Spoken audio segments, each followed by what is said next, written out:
Diabesties, welcome back to another episode of the Your Diabestie podcast, the podcast that ensures you never have to do diabetes alone.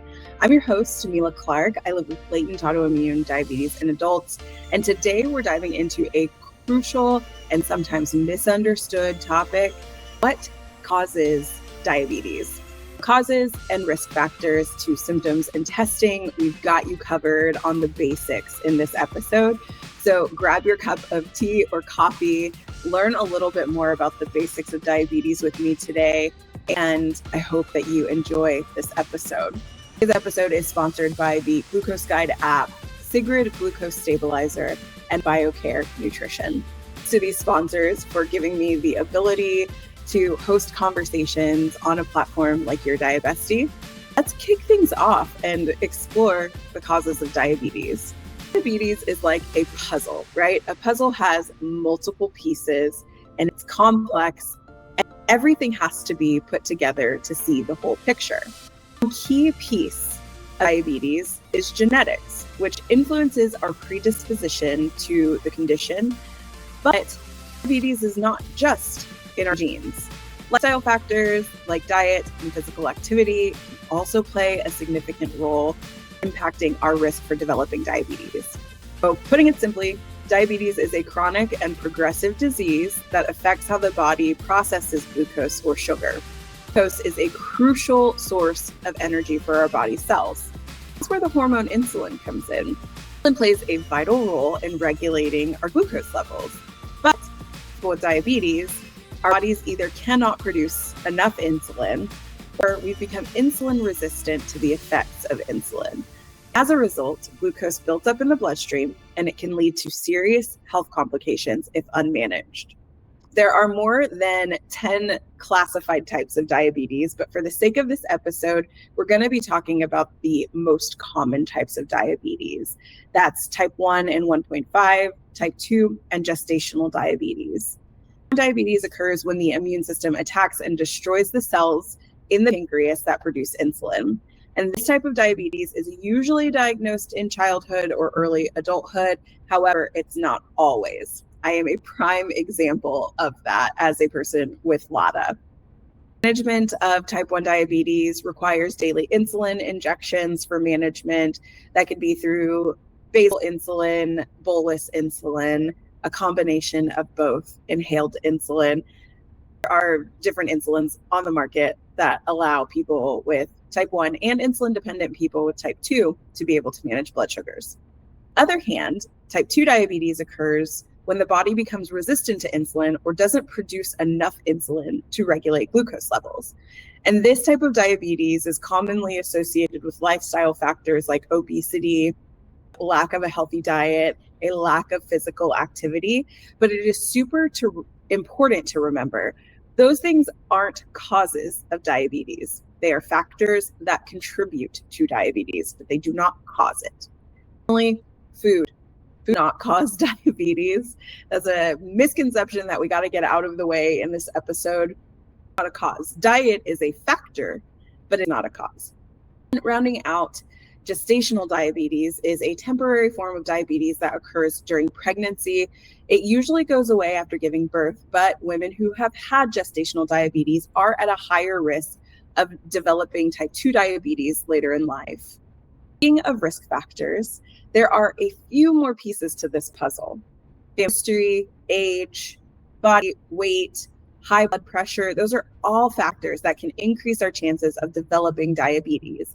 And understanding these risks helps us to empower ourselves to take care of our health. The exact cause of type 1 diabetes is still unknown, but it's believed to be a combination of genetic and environmental factors.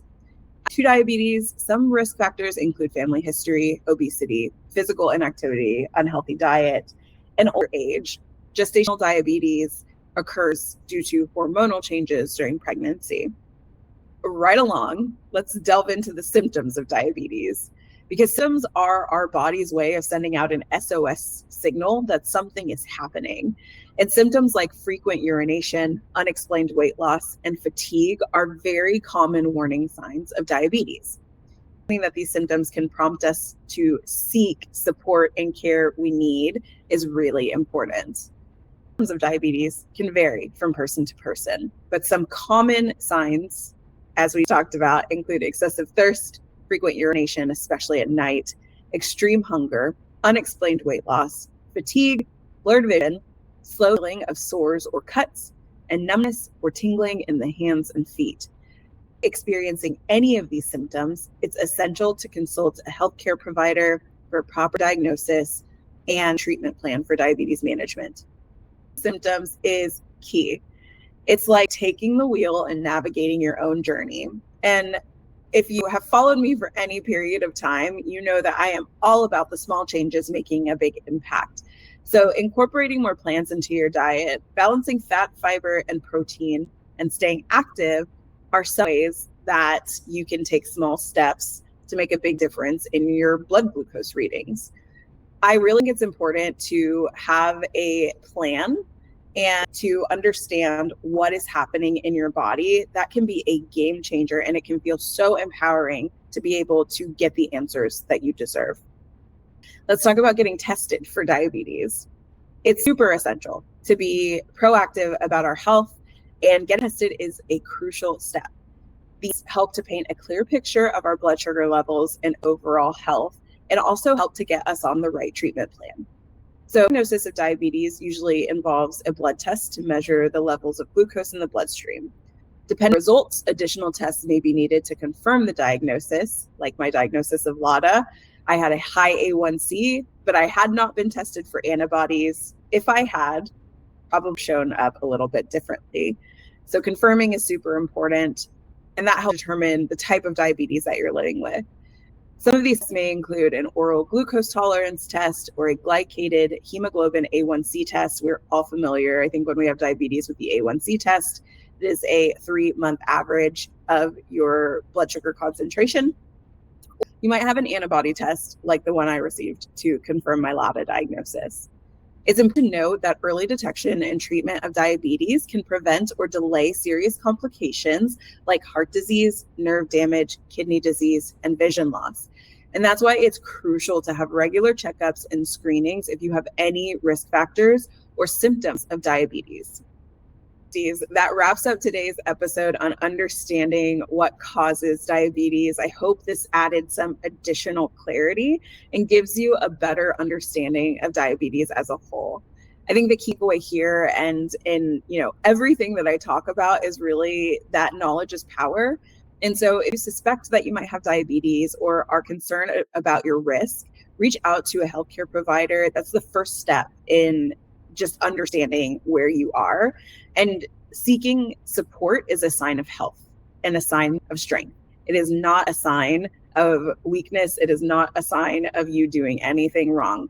So you're not alone in this journey. And I just am so appreciative of you listening to Your Diabestie. To get the transcript and video of this episode, visit diabestiepod.com and be sure to follow me and let me know what you thought about the episode. I'm at the Hangry Woman everywhere on the internet. So take care. See you all next time. Bye.